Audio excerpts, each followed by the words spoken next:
Центр досуга и народного творчества вот уже более полувека является ядром культуры Ленска. На его сцене выступают как именитые солисты, ослепительные ансамбли, так и маленькие начинающие звездочки. Свою летопись это учреждение культуры начало в апреле 1970 года. Тогда двери нового здания распахнулись для творческих коллективов города, став уютным домом для всех служителей искусству. Конечно, для ленчан в то время это новое здание, открытие этого нового здания было очень социально значимым событием.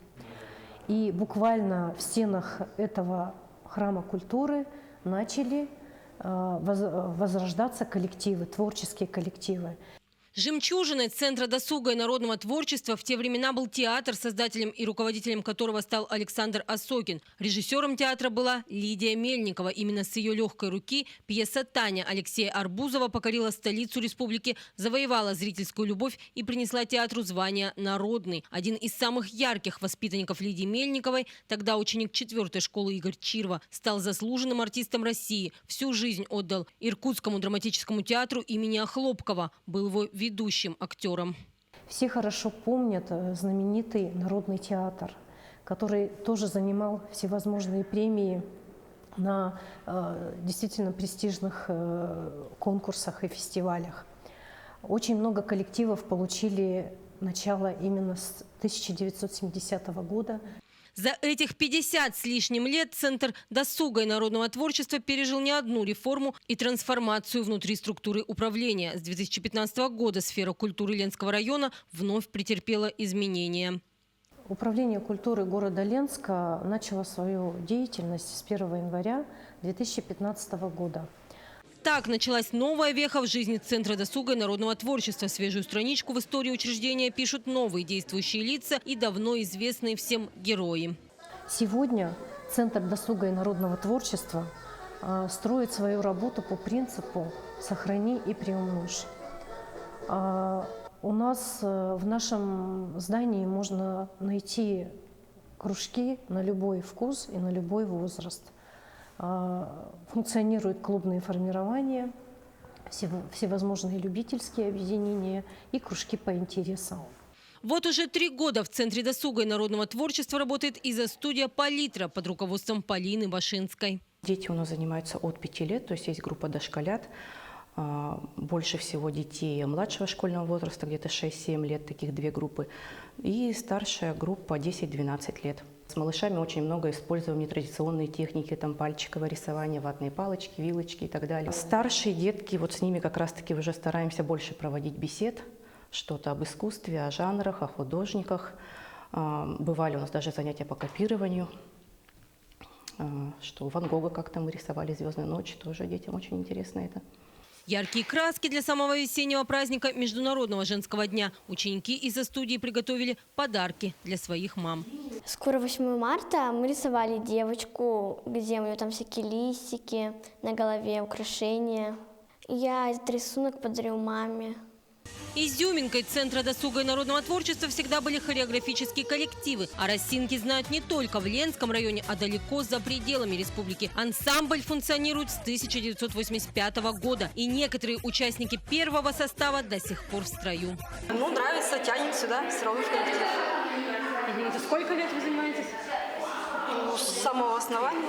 Начиналось у нас с 5 человек, и вот образовался такой коллектив большой.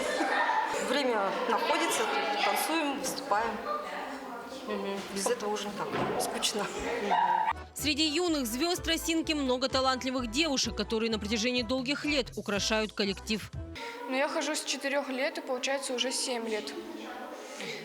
Я хожу тоже с 4 лет, уже идет 10-й год. Просто нравится ходить на танцы, нравится развиваться. Я, например, добилась успеха более-менее, и поэтому я не хочу все это бросать и продолжать заниматься своим любимым делом. Вы куда-то выезжаете, выступаете на сцене, да? Да. Вот недавно выезжали в Москву. Росинка в своем арсенале имеет номера разных танцевальных направлений и постоянно удивляет зрителей своими неповторимыми, завораживающими выступлениями. За образец, не подражание, это подражать сложно. Ансамбль, балет имени Игоря Моисеева. То есть это разноплановый ансамбль, это наши кумиры, мы их очень любим. Я детям показываю иногда. Ну, все его знают, поэтому мы танцуем все, что нам нравится. Мы танцуем народный фольклор, брейк-данс, мальчики танцуют, девочки пытаются. Современные направления, хип-хоп, контемпорари. Групп у нас 8 разновозрастные, но одна группа сейчас не работает, это возрастные 60+. Ну, вроде как разрешили, с той недели начнем. А так у нас, начиная есть даже 3-летние и 75, вот так вот. Еще один знаменитый ансамбль украшает все городские мероприятия и приносит российские награды в Золотой фонд Центра досуга и народного творчества и Ленского района в целом. Ансамбль спортивно-бального танца «Ручеек». Создателем и идейным вдохновителем этого ансамбля была Наталья Николаевна, великолепная женщина, прекрасный педагог Наталья Николаевна Константинова. Осенью этого года мы планируем организовать большой концерт с участием всех и выпускников, и действующих участников коллектива посвященный памяти Натальи Николаевны. На сегодня коллективом руководит один из лучших педагогов-хореографов Кристина Тагирова. Готовятся новые постановки танцев, новые номера. И осуществляется донабор участников в младшую группу ансамбля. Ну и, конечно, как же без вокальных коллективов? В Центре досуга и народного творчества тоже уже на протяжении всех лет существования учреждения работает народный ансамбль «Русская песня». Сегодня его возглавляет отличник культуры Республики Саха-Якутия Евгений Сивцев. Коллектив колоритный, самобытный, имеет огромный репертуар и является визитной карточкой города Ленска. Практически ни одно культурно-массовое мероприятие, в том числе и крупные культурно-массовые мероприятия, не проходят без участия русской песни. Ансамбль «Русская песня» является лауреатом престижных конкурсов и фестивалей различных уровней. Гордится культурное учреждение и народным хором ветеранов, которым руководит заслуженный работник, отличник культуры Республики Саха-Якутия Наталья Иваниченко. Сохраняется костяк коллектива, ежегодно осуществляется донабор в коллектив. Радует оптимизм и трудолюбие участников. Но учитывая сегодняшнюю ситуацию в условиях пандемии, учитывая, что у нас все участники народного хора возрастные, на сегодня репетиционные занятия приостановлены. Но я надеюсь, ограничения в скором времени снимутся, и работа народного хора ветеранов возобновится. А вокально-инструментальная группа «Этажи», которой руководит Сергей Кутузов, становится фееричным украшением каждого праздника. Традиционно они организовывают инструментальный концерт в день борьбы со СПИДом.